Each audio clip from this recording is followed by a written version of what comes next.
गुरु प्यारे सात संगत जी, प्रेम से कहिए ध निरंकार जी। सात संगत जी, आज की हमारी साखी है संत की परीक्षा। एक संत का संपूर्ण जीवन परमात्मा के चरणों में समर्पित था। उनका विचार था कि ईश्वर के निरंतर चिंतन से जीवन अमृतमय हो जाता है।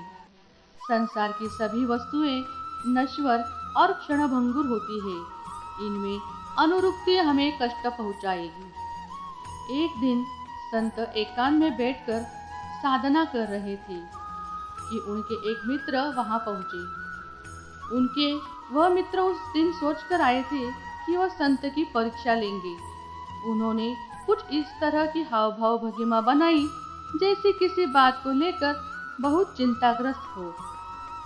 उनकी ऐसी स्थिति देखकर संत ने पूछा, आप बहुत चिंतित दिखाई दे रहे हैं, आखिर बात क्या है?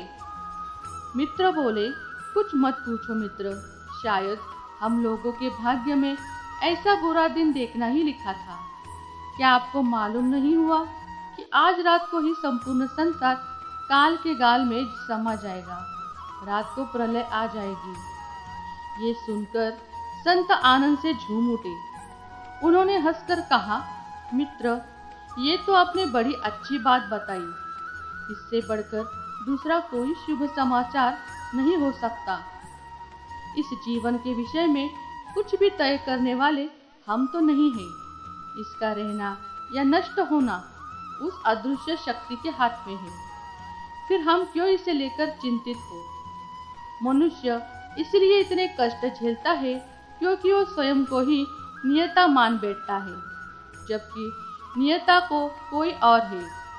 इसलिए जब तक जीवन है तब तक हम प्रसन्न होकर जिए और सत्कार्यों से दूसरों का जीवन भी सुखी बनाने का प्रयास करें। संत के मुख से ऐसे शब्द सुनकर उनका मित्र अवाक होकर उन्हें देखता रह गया।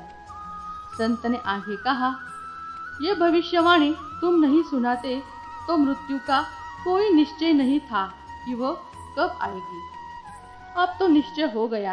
अब तो आखिरी समय के लिए स्वयं को तैयार कर लो। कुछ शुभ कर्मों का आयोजन और परमात्मा का स्मरण, यही तो मृत्यु का सहज स्वीकार करने का योग्य बनाते हैं। जिसके पास ये है उन्हें मृत्यु का कैसा भय? वो तो मृत्यु का जन्म मृत्यु के चक्र से मुक्त होने का साधन बना लेती है। साथ संगत जी, उम्मीद करती हूँ आज की साखी आपको पसंद आई होगी। ये साखी आपको कैसी लगी कमेंट कर जरूर बताइएगा। वीडियो अच्छी लगी हो तो लाइक, शेयर और सब्सक्राइब जरूर कर दीजिए ताकि मैं ऐसी ही अच्छी साखी आपके लिए ला सकूं। आपसे फिर मुलाकात होगी एक और नई साखी के साथ।